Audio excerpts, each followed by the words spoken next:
Today I want to do a quick unboxing of the DSD310-HD-S2. It's very similar to its predecessors with a couple of few improvements from the previous model.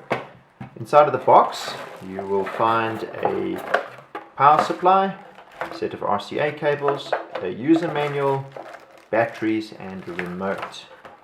Just very briefly, here's the power jack for inserting the power. We have a set of RCA cables. Please note that this decoder does not have an RF modulator. If you want to play the picture from this decoder in one of your remote bedrooms, you need to use one of these Mod SLX IR units to send the picture through to the room. It's got an HDMI out as well as a coaxial audio for connecting up to an amplifier. Here you'll see two inputs. One is it has an L&B input, that's for receiving the picture from the satellite. Any free-to-air TV station that's available on that satellite will be picked up on the decoder and you'll be able to watch it through this. It will not play an encrypted TV station, and there is no way to access encrypted TV stations via this decoder. Only free-to-air stations can be accessed.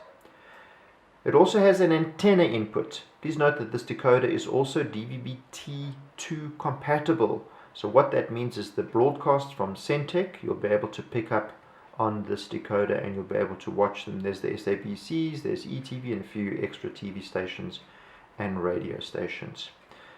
The major improvement between this one and its predecessor is that it is HEVC codec compatible. So what that means is it works with the H.265 codec.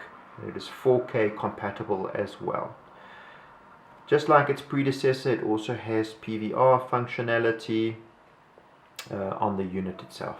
If you guys have any questions or comments, or you need some assistance with your decoder, please feel free to get in touch with us. We'll do our best to assist you. Have a wonderful day.